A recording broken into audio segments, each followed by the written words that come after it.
ঠাকুরগাঁওয়ের রানী সংখৈল উপজেলার জখদল সীমান্ত এলাকা থেকে 4 বাংলাদেশিকে আটক করে নিয়ে গেছে বিএসএফ।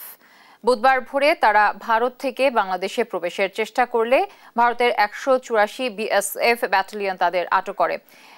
এখনও আটকদের পরিচয় নিশ্চিত হওয়া যায়নি। বিজিবি ধারণা করছে আটকরা ভারতে শ্রমিক হিসেবে থাকতে পারে। পতাকা বৈঠকের জন্য বিএসএফকে চিঠি দিয়েছে বিজিবি এবং চেষ্টা চলছে তাদের দেশে ফিরিয়ে আনার।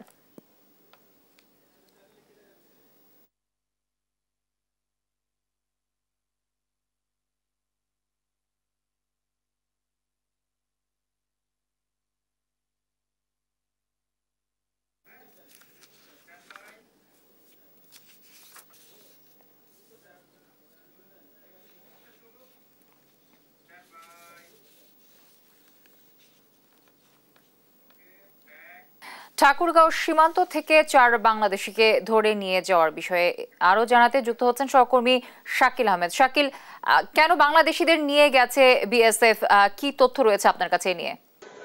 ধন্যবাদ।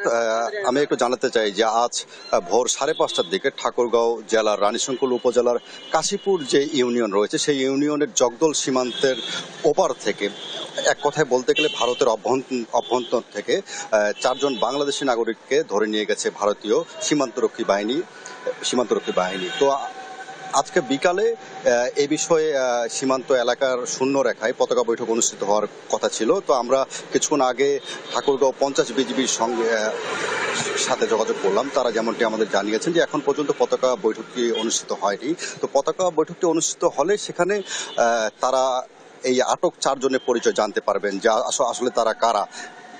এই ছিল ঠাকুরগাঁও থেকে সর্বশেষ।